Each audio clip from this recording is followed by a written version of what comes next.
네, 화제가 된 이슈를 짚어보는 시간 이슈앤스토리입니다. 최영일 시사평론가, 전지현 변호사와 함께 이야기 나눠봅니다. 어서 오세요. 네, 어서 오십시오. 자, 헌정 사상 이 처음 탄핵된 박근혜 전 대통령 1심 재판이요. 오늘 마무리되는 건데 검찰의 구형 어느 정도로 예상됩니까? 일단은 지금 이 최순실의 1심 재판을 우리가 봤죠. 예. 판결은 이 징역 20년이었습니다. 구형은 25년. 구형은 검찰의 구형은 25년이었고 예. 재판부의 1심 판결은 20년이었습니다. 오늘은 검찰의 구형이 있는 구형입니다. 날이죠. 결심 공판이고요. 예. 약 이제 한 달여 후에 이제 최종 선고 공판이 있을 예정인데요. 오늘 구형이 얼마가 될 것이냐? 최소한 법조계 여기 이제 변호사님 계시지만 예. 25년 이상은 될 것이다. 네. 왜냐하면은 최순실이 25년이었기 때문에 예. 박 전 대통령과 지금 모든 대부분의 혐의에서 18가지 중에 한 13가지 혐의에서 공범 관계로 되어 있지 않습니까? 네. 예. 가장 중요한 것은 역시 뇌물죄입니다. 그렇다고 한다면 검찰 박영수 특검의 구형은 예. 25년 이상은 될 것이다. 그러면 이제 대체로 한 30년 전후 정도를 이제 예견해 보는데요. 예. 네. 또 극단적으로는 무기징역을 구형할 가능성도 있다. 이런 얘기도 나오고 있어서 네. 한번 오후에 예의주시되는 그런 상황입니다. 네, 지난해 5월부터 시작해서 9개월 만에 진행되는 박 전 대통령의 결심 공판. 오늘 검찰 구형에서 아무래도 가장 중요한 부분은 뇌물죄겠죠. 네, 맞습니다. 지난해 신년 간담회에서 뇌물죄 의혹에 대해서 이렇게 말했습니다. 먼저 들어보시겠습니다. 또 기업인들 생각하면 또 거기도 미안한 마음이 많아요. 여러 가지에 공감을 해가지고 이제 그 참여를 하고 동참을 그분들이 해준 건데 뭐 압수수색까지 받고 여러 가지 이제 그 어려움을 많이 겪는 거를 보면서 정말 그것도 또 제가 굉장히 미안스럽고 그래서 마음이 편할 날이 없습니다. 네, 뇌물죄, 삼성 승마지원금의 경우에 최순실 씨 1심에서는 72억이 인정됐고 이재용 부회장 항소심 재판에서는 36억이 인정돼서 서로 인정된 뇌물 액수가 다른데 박 전 대통령 재판에서는 어떻게 인정이 될까요? 그 최순실 씨하고 같이 나올 것 같아요. 그게 왜 그러냐면은 최순실 씨하고 박근혜 전 대통령이랑 지금 재판부도 같고 네. 최순실 씨가 유죄로 인정된 부분들이 뭐 직권 남용, 뇌물 이런 것들인데 다 공무원 범죄잖아요. 공무원과의 공모 관계가 없으면은 민간인 혼자서 성립할 수 없는 범죄예요. 네. 그래서 이 부분에 대해서 재판부는 박근혜 전 대통령하고의 공모 관계가 있다고 판단을 한 것 같아요. 그리고 이게 그 공모 관계가 어떤 뭐 WK 관계자가 안종범 수석이랑 연락했던 부분 이런 것들이 다 나왔기 때문에 부인할 수 없는 것 같은데 다만 이 뇌물 액수가 달라지게 된 이유가 비덱에 직접 지원한 36억 외에 최순실 씨 재판에서는 이제 비타나브이나 뭐 라우싱, 살시도 같은 마필의 소유권까지 사실상 최순실 씨에게 처분권이 넘어갔다 이렇게 봐가지고 72억을 인정을 한 건데요. 근데 이게 이 최순실 씨 재판에서는 삼성이 죄송합니다 개입을 안 한 거잖아요. 예. 이 말 소유권 이전과 관련해서는 삼성이 이제 전부 다 기록을 가지고 있는데 이 부분에 대해서 좀 치열하게 변론을 안 했을 가능성이 있어요. 예. 그래서 그 이재용 회장의 그 판결문을 보면은 그 말을 최순실 씨가 나중에 그 헬그스트란이랑 교환 계약서를 맺지 않습니까? 그 살시도를 블라디미르로 이런 부분에 대해서 박상진 사장이 뭐 말 대체는 안 된다고 한다거나 또 최순실이 정유라한테 말을 사줄 수는 없으니 삼성말 얻어타라 이런 부분들이 다 이렇게 나와 있거든요. 예. 그런 것들을 이제 근거로 해가지고 재판부는 뇌물 액수를 이재용 회장 그 재판문에서 36억만 인정을 한 거라서 최종적으로 뇌물 액수가 그러니까 1심에서 말고 최종적으로 상급심에서 뇌물 액수가 어떻게 인정될지는 좀 더 지켜봐야 될 것 같습니다. 그렇군요. 자, 박 전 대통령 오늘 두 번째 운명에 2월 27일을 맞게 되는 셈입니다. 정확히 1년 전이죠. 2017년 2월 27일 딱 1년 전 헌법재판소에서 탄핵 최종 변론이 있었습니다. 자, 탄핵에 이어서 형사재판도 마지막 기일인데 그때 최종 변론 변호사들이 대독을 했는데 그 상황 1년 전으로 한번 돌아가 보시죠. 피청구인께서 의견서를 작성하셔서 이것을 이 기회에 대리를 통해서 꼭 낭독을 할 기회를 줬으면 좋다 해서 허용해 주시겠습니까? 저는 여러분들도 잘 아시다시피 어렵고 아픈 시절을 보내면서 많은 사람들이 등을 돌리는 아픔을 겪었습니다. 최순실은 이런 제게 지난 40여 년간 소소한 것들을 도와주었던 사람이었습니다. 하지만 저는 단 한 번도 저희 사익을 위해 또는 특정인들의 개인적인 이익 추구를 도와주기 위해 제게 주어진 대통령으로서의 권한을 남용하거나 행사한 사실은 없습니다.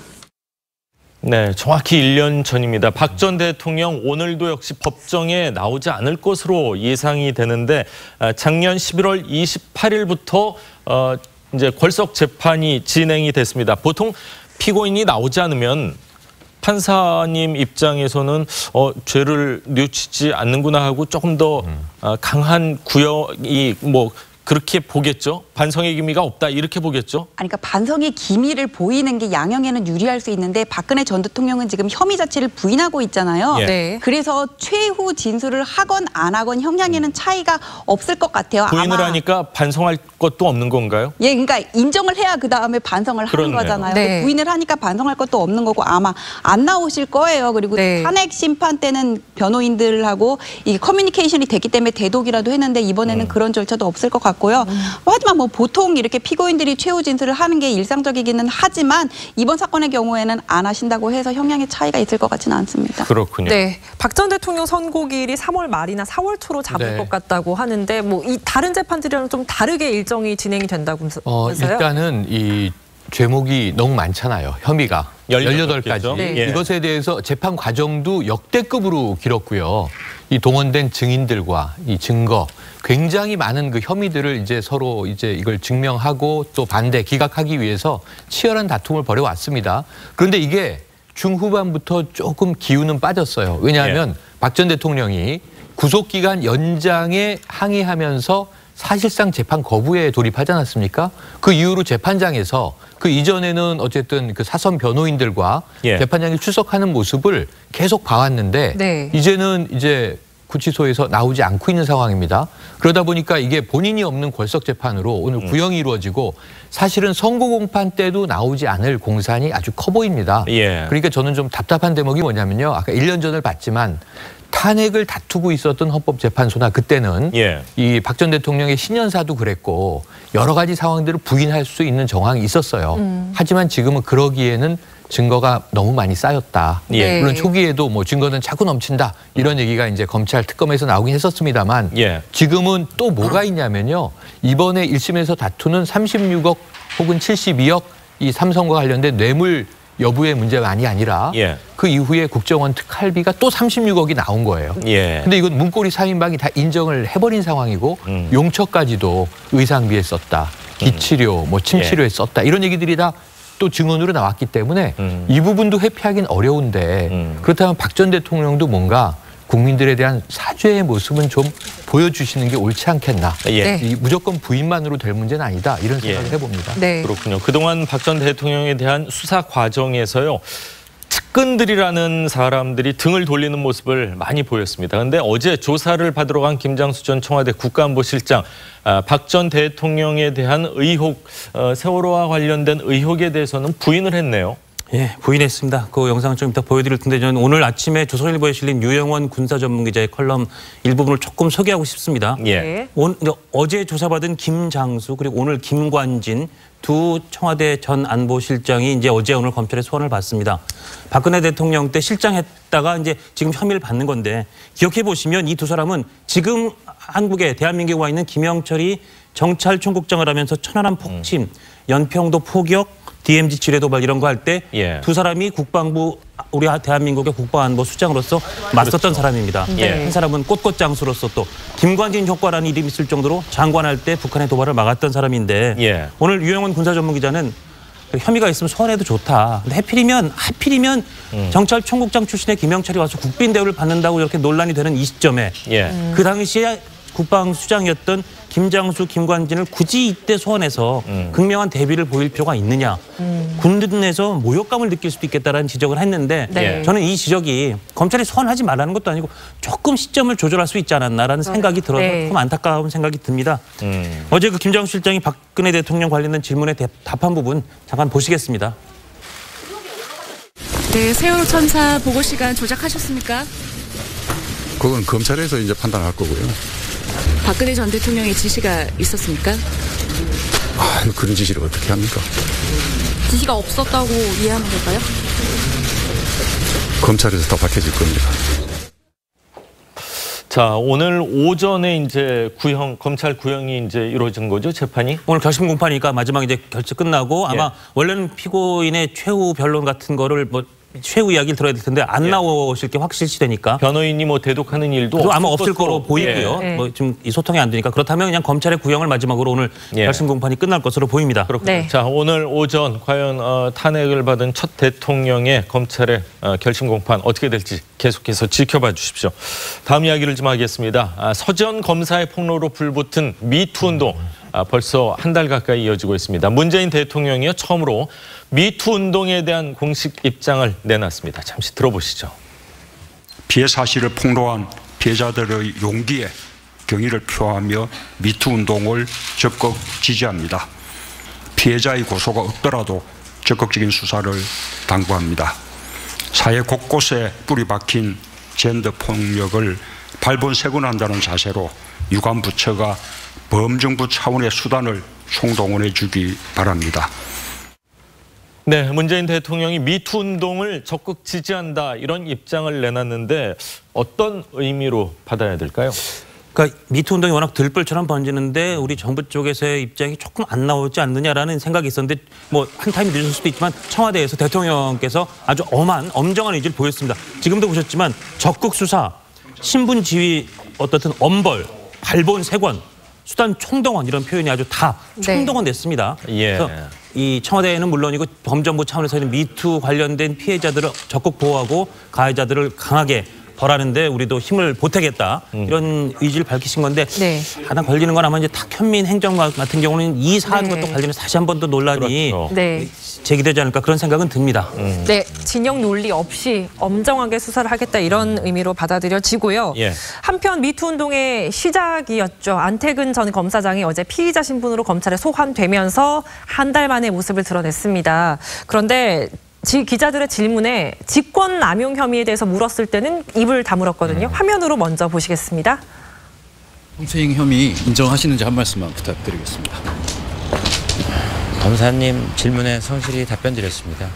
네, 직권 남용 혐의는 인정하시는지 말씀. 시간 조사 받으셨는데 국민들께 한 말씀 해주십시오. 서검사에 대해서 늦게까지 고생 많으십니다.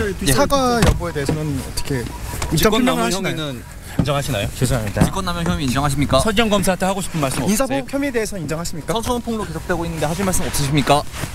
한 말씀만 부탁드릴게요. 미투 운동 촉발됐는데 그 계기에 대해서 하실 말씀 없으십니까? 자, 자기가 몸담았던 검찰의 14시간 조사를 받고 지금 나오는 모습을 보셨는데 자, 인사 문제라는 게 사실 객관적으로 보기가 쉽지 좀 어려울 수도 있는 상황이기 때문에 직권남용이라는 거를 검찰에서 혐의를 잡을 가능성이 있다고 보십니까? 어떻게 보십니까? 그러니까 이 인사라는 게요. 재량적인 판단이기는 한데 어떤 객관적인 사실을 근거로 내려지는 거잖아요. 사실을 근거로 뭐 근무 평가가 어땠다, 업무 성적이 어땠다 이런 거를 가지고 내려지는 재량적인 판단이고 또 기존에 어땠다는 선례가 있기 때문에 이게 그냥 완전히 주관적이다 그렇게 얘기를 하기는 어려워요. 그러니까 이 직권남용이 밝혀지면 이제 안태근 국장은 처벌이 가능하기는 한데 안태근 국장을 이제 소환을 했다는 거는 기초조사가 다 마무리됐다는 거거든요. 아마 당시 2015년 8월에 그 인사 자료하고 인사 실무를 담당했던 부장검사들을 전부 소환해가지고 조사를 했을 거예요. 또 압수수색도 하지 않았습니까? 압수수색까지 했었죠.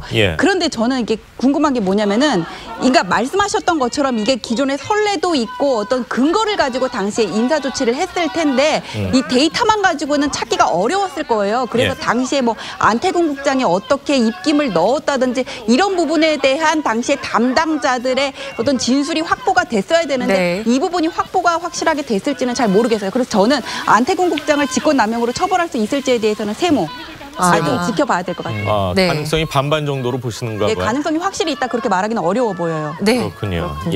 어제 또 새로운 충격적인 미투 폭로가 있었습니다. 시사 만화가로 활동하면서 대중적으로 인기를 끌었던 박재동 씨가 또 성추행 파문에 휩싸였는데요. 어떤 내용입니까? 이게 좀 황당합니다. 그러니까 이제 박재동 화백 저 참 좋아하던 분이에요. 그 시사 만평 보면서 시원함, 또 따뜻함, 뭐 날카로움 이런 걸 많이들 이제 느끼면서 만화 한쪽으로 카타르시스를 줬던 분인데 지금 또 한예종 교수입니다. 우리나라 최고의 예술대학의 교수로 계신데요. 문제는 이제 웹툰니스트 이태경 씨라는 분이 큰 폭로를 했어요. 결혼식 주례를 맡아주십사 인사하러 간 자리에서 심각한 성추행을 당했다. 폭로를 실명으로 폭로를 한 거거든요. 그러니까 저는 지금 이 우리나라가 어떻게 돌아가고 있나. 아까 말씀하신 대로 여기 이 젠더 폭력, 대통령은 젠더 폭력이라고 표현하셨는데 여야가 어디 있고 보수 진보가 어디 있습니까? 지금 보시면 안태근 그 검사의 당시 추행은 장례식장 아니에요. 이건 지금 결혼식 주례를 부탁하러 간 어찌 보면 제자 같은 사람에게 관혼상제가 우리나라에서 얼마나 중요한데 맞습니다. 유교적 가치는 차치하고라도 이런 행동이 그냥 버젓이 벌어졌다는 것. 물론 한 가지 전제는 박재동 화백은 현재 부인입니다. 그런 기억은 없다라고 하고 있어요. 그러니까 이러한 이태경 씨의 주장이 사실이라면 이라는 전제는 남아있지만 그럼에도 불구하고 자 거짓 폭로를 할 이유는 무엇이었을까라는 생각을 해보면 이 문제도 지금 진위와 함께 이것도 수사에 들어가야 될 사안으로 보여지고요. 정말 많은 고은 시인을 비롯해서 저희 세대가 이렇게 우상처럼 사숙했던 맞습니다. 각 분야의 원로들이 이런 식으로 추악한 성추문으로 허물어지는 광경들 정말 안타깝기 그지가 없습니다. 또 배우이자 한국 연극 배우협회 이사장 최일아 씨가 뜬금없이 자신이 성추행이 한 사실이 있다 이렇게 고백해 화제가 됐었는데 실제 피해자의 이야기를 들어보니까 성추행이 아니라 성폭행이었다. 뭐 이런 얘기가 지금 또 나오고 있는 것 같아요. 처음에 저는 이게 차라리 옳은 방식이다.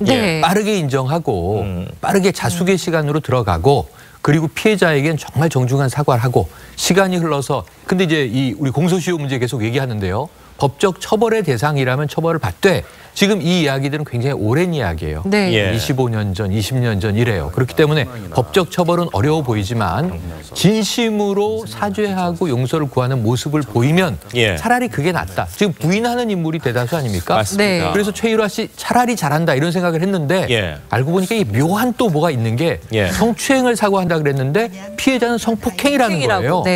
그리고 거기다 성폭행 플러스 폭행까지 또 이어집니다. 그래서 이것을 성추행이라는 말로 살짝 비를 피해보려는 꼼수를 부린 게 아닌가 하는 또 생각이 드니까 진정성이 있느냐 하는 부분에 있어서는 또 오히려 국민적인 공분은 더 올라오고 있는 상황입니다. 이 미투 운동이 우리 사회 전반적으로 어디까지 번질지 조금은 걱정스럽기도 하고 우리 사회가 정말 지금은 변해야 된다 이런 생각이 듭니다. 자, 오늘 두 분 말씀 여기까지 듣겠습니다. 감사합니다. 고맙습니다.